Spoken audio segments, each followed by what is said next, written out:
आज मैं आपके साथ रक्षाबंधन स्पेशल एक बहुत ही मज़ेदार सी मिठाई की रेसिपी शेयर करने जा रही हूँ जो बहुत ही आसानी से बन करके तैयार हो जाता है। इस रेसिपी को हम पोहा और बेसन से बना करके तैयार करेंगे। जी हाँ फ्रेंड्स, सस्ते में बहुत सारी ये रेसिपी बन करके तैयार हो जाती है। खाने में बहुत ज़्यादा टेस्टी होता है, एकदम यूनिक सा इसका टेस्ट होता है। और ख़ास बात यह है कि ये कुछ ही इंग्रेडिएंट्स में बन जाता है। ना तो इसमें आपको कंडेंस मिल्क की ज़रूरत है, ना ही खोया ना मावा, और बहुत ही सिंपल चीज़ों से ये रेसिपी बन करके तैयार हो जाता है। और सबसे बड़ी बात यह है 10 से 15 मिनट में बन करके तैयार हो जाता है बिना झंझट। बहुत ज़्यादा मेहनत भी इस रेसिपी में नहीं लगता है। तो जब भी कभी आपको कुछ मीठा खाने का मन हो या कोई भी त्यौहार हो या रक्षाबंधन हो, कुछ भी हो, अगर आप बनाना चाहें नए तरीके से, तो एक बार इस पोहा बेसन की मिठाई को ज़रूर से बना करके देखिएगा। तो चलिए फ्रेंड्स, इसे बनाना स्टार्ट करते हैं। तो इस रेसिपी को हम पोहा और बेसन से बना करके तैयार करेंगे। तो इस रेसिपी के लिए बहुत ज़्यादा इंग्रेडिएंट्स की भी आवश्यकता नहीं होती है। देख ही सकते हैं मैंने यहाँ पर आधा कटोरी पोहा लिया है। और पोहा आप यहाँ पर कोई सा भी यूज़ कर सकते हो, जो भी आपके घर में अवेलेबल हो, मोटा वाला हो पतला वाला हो, जो भी पोहा आपके घर में हो ना, आप उसे सबसे पहले छान लीजिए। क्योंकि पोहे में बहुत सारा डस्ट वगैरह रहता है, तो इसको बढ़िया से छान लेना ज़रूरी है। तो लीजिए, मैंने इसको छलनी में डाल करके बढ़िया से छान लिया है। और इसमें जितना भी इम्प्योरिटी वगैरह है वो निकल चुका है। आप चाहें तो इसको कॉटन के कपड़े में पोंछ भी सकते हैं। अब चलिए चलते हैं गैस के पास। तो यहाँ मैंने एक पैन लिया है, इसमें हम 1 चम्मच देसी घी ऐड करेंगे। देसी घी से इसका जो स्वाद है ना, बहुत ही बढ़िया आएगा। तो घी में इसको हमें बढ़िया से भूनना है। तो अभी हम सिर्फ 1 ही चम्मच घी का इस्तेमाल करेंगे और पोहे को डाल करके इसको हम बढ़िया से भूनेंगे।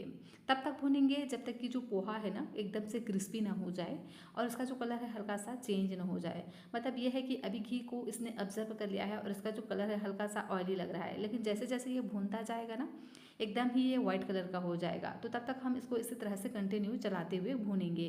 तो पोहा को वैसे भूनने में बिल्कुल भी टाइम नहीं लगता, सिर्फ 2 मिनट में अच्छे से भून करके तैयार हो जाता है। तो इसे आप मीडियम फ्लेम पे भूनिएगा, हाई फ्लेम बिल्कुल भी नहीं करना है। और इसी तरह से चलाते हुए हम इसको भून लेंगे। तो फ्रेंड्स, पोहा बेसन की इस मिठाई को आज तक आपने कभी भी नहीं बनाया होगा, ना ही आपने कभी देखा होगा, लेकिन पोहा बेसन से भी ना बहुत ही मज़े का टेस्ट वाला मिठाई की रेसिपी बन करके तैयार हो जाता है। शायद आज तक आपने इस तरह से कभी भी नहीं बनाया होगा। ये इतना आसान है ना कि एक बिगिनर्स भी इसको बना सकता है। तो इस रक्षाबंधन आप इसे एक बार ज़रूर से ट्राई करना। राखी का ये जो पावन त्यौहार होता है ना, सिर्फ एक धागा नहीं, भाई बहन के रिश्ते की सबसे मीठी और सबसे मजबूत डोर है।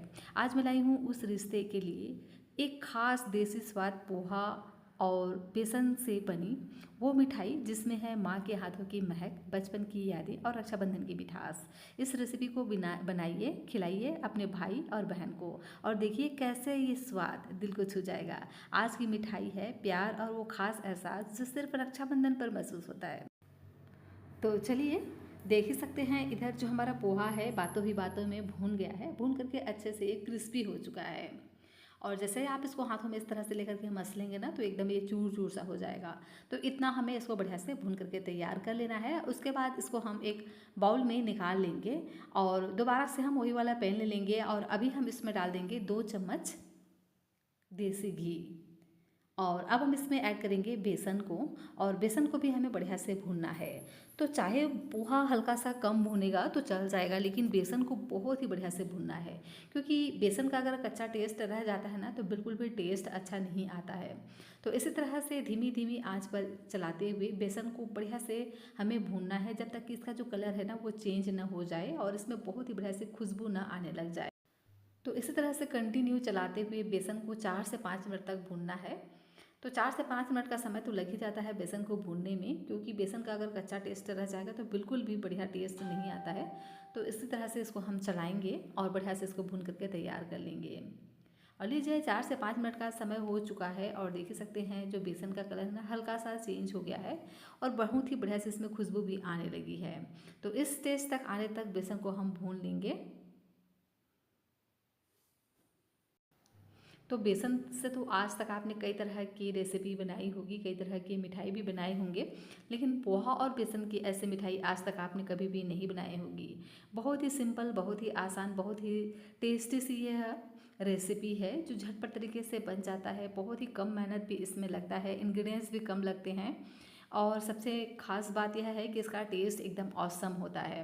बिना मावा, बिना खोया, बिना कंडेंस मिल्क भी यह रेसिपी एकदम ही लाजवाब बन करके तैयार होता है अगर आप इसे इस तरह से बनाएंगे तो देख ही सकते हैं जो बेसन है बढ़िया से भून करके तैयार हो गया है, हल्का सा गोल्डन कलर आ चुका है।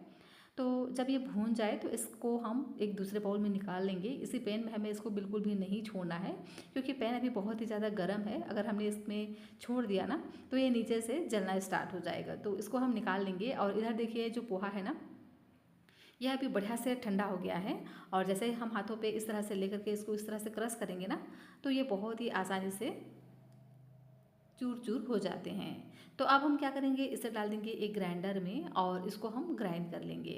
और लीजिए देख ही सकते हैं जो पोहा है ना, भूनने के बाद एकदम ही बढ़िया से ग्राइंड हो जाते हैं।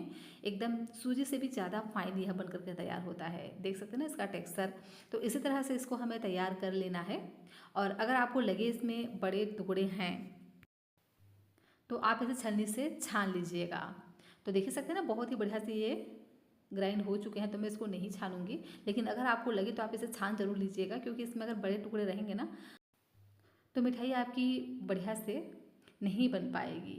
क्योंकि जो पोहा है ना, वैसे तो कोई भी अगर हम नाश्ता वगैरह बनाते हैं तो पोहा एकदम से सॉफ्ट हो जाता है, लेकिन मिठाई में जो हम पोहा को यूज़ करते हैं खास करके इस तरह की मिठाई में, तो उसका क्रंची टेस्ट रह जाता है क्योंकि हमने पोहे को भून लिया है। तो इसीलिए आप इसको एकदम बारीक सा फाइन इस तरह से पाउडर जैसा बना करके तैयार कर लीजिए। तो अभी हम इसको साइड में रख देंगे और दोबारा से हम वही वाला ग्राइंडर ले लेंगे और इसमें हम डाल देंगे आधा कटोरी चीनी और इसमें हम 4 से 5 इलायची ऐड कर देंगे और इसको भी हम बढ़िया से ग्राइंड कर लेंगे। और लीजिए चीनी का पाउडर भी बन करके तैयार हो गया है। और देख सकते हैं इधर हमने पोहा को ले लिया है। अब हम इसमें डाल देंगे बेसन जिसे हमने भून करके रखा था। तो सभी चीज़ों को हम एक एक करके इसमें डाल देते हैं। तो पोहा में हम बेसन को पहले ऐड करेंगे और इसी के साथ ही में जो हमने पाउडर बना करके रखा था ना चीनी का, उसको भी हम इसी के साथ ही में ऐड कर देंगे। अब हम इसमें मावे जैसा टेस्ट आए तो इसके लिए क्या करेंगे, इसमें डाल देंगे मिल्क पाउडर। तो यह मैंने आधा कप मिल्क पाउडर लिया है। इससे ना बहुत ही मज़े का टेस्ट आएगा। बिना मावा, बिना खोया, बिना कंडेंस मिल्क का आपका जो रेसिपी है ना एकदम ही शानदार, एकदम रिच फ्लेवर का बन करके तैयार होगा अगर आप इसमें मिल्क पाउडर ऐड करेंगे तो। वैसे तो ये ऑप्शनल है, अगर आप इसे पोहा और बेसन से भी बनाएंगे ना तो बेसन का जो टेस्ट होता है वो भी बहुत यूनिक होता है, लेकिन अगर आप डालेंगे तो इसका टेस्ट थोड़ा अलग होगा।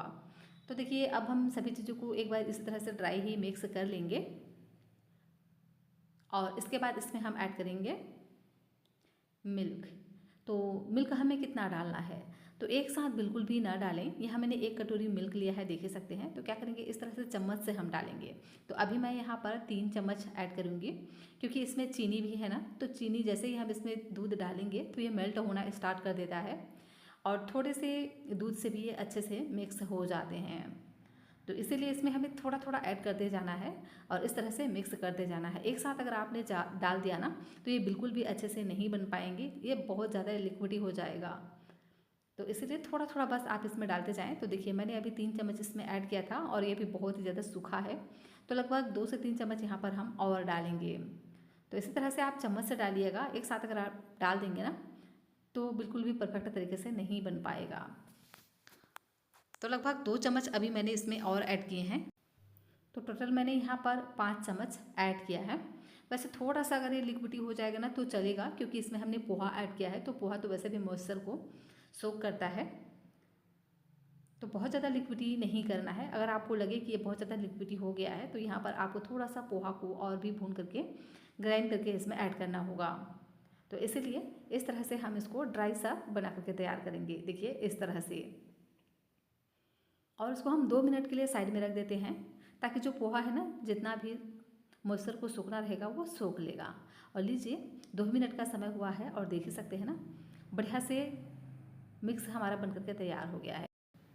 तो अब हम क्या करेंगे, हाथों में थोड़ा सा घी लगा लेंगे, घी या ऑयल कोई भी लगा सकते हैं, कोई भी चीज़। और अब क्या करेंगे, इसका जो है ना आधा पोर्शन हम लेंगे, मतलब आधा भाग इसका लेंगे और हाथों में लेकर के इसको इस तरह से रोल तैयार करेंगे, या आप इसको एक प्लेट में रखकर भी इस तरह से रोल तैयार कर सकते हैं। तो मैंने दोनों ही रोल इस तरह से बना करके तैयार कर लिए हैं।